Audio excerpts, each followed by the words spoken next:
Miranda Conner was born and raised in Illinois before moving with her mother Tabitha to Arizona during her early to teenage years. She was back and forth from Arizona to Illinois before she eventually ended up moving to Denver, Colorado. Miranda, along with her two children aged 12 and 10, settled in the Denver area. She had a boyfriend that lived there, so she went there to stay with him. According to Tabitha, Miranda and her boyfriend would later split up. Those who knew her described her as a kind and free-spirited person.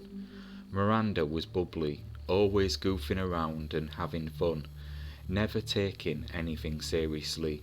She was someone who always had a smile on her face, despite whatever challenges she faced in her life.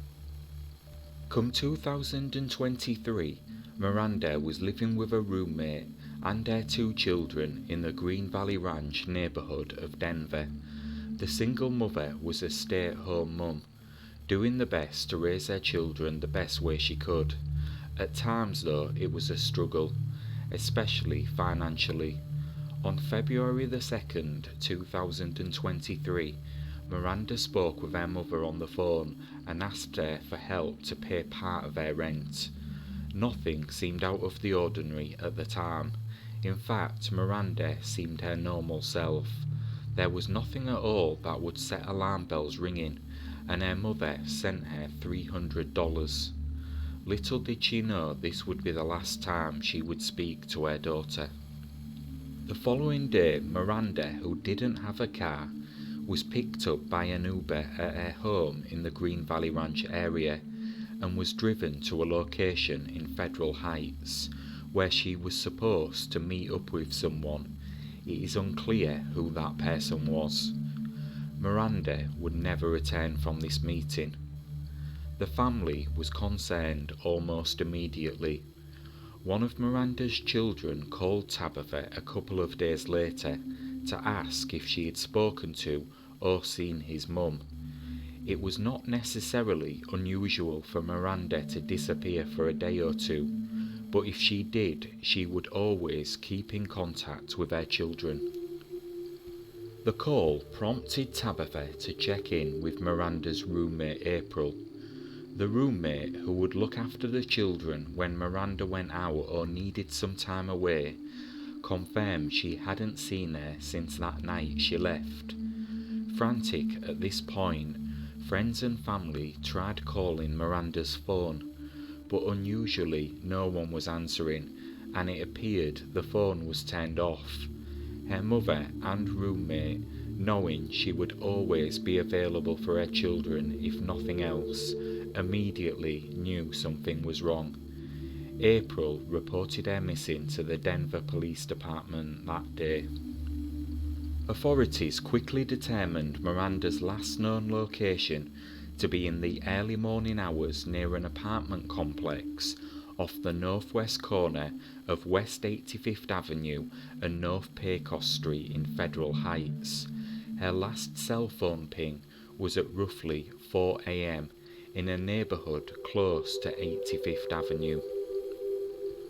Almost immediately upon checking the data from the pings, in a worrying development, Miranda's phone would be located near the apartment complex. A civilian found the phone and would hand it over to her roommate April, who in turn handed it in to law enforcement for analysis.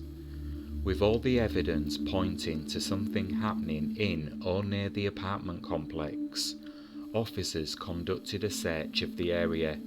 Bloodhounds were brought in, and using a piece of her clothing immediately led officers to a unit in the complex, as well as a nearby dumpster.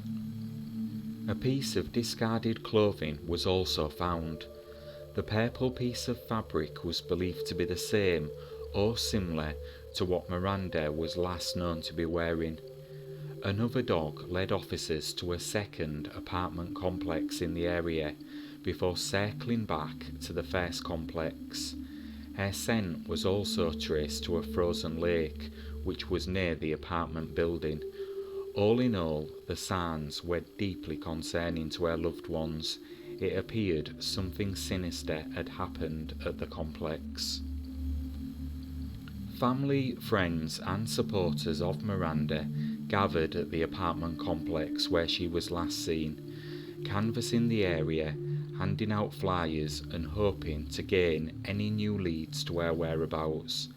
Miranda's mum travelled from Arizona, where she lives, to take part in the efforts. Flyers were handed out to nearby businesses, residences and attached to signposts, anywhere where passers-by could see her picture. Unfortunately, nothing new was recovered. Authorities are treating the case as a homicide investigation, and foul play is suspected in Miranda Conner's disappearance. A $2,000 reward is being offered by Metro Denver Crime Stoppers for information leading to Miranda's discovery. For Tabitha, she is doing her best to stay strong for her grandchildren, who are now living with her in Arizona. As of 2025, Miranda Conner remains missing and her case unsolved.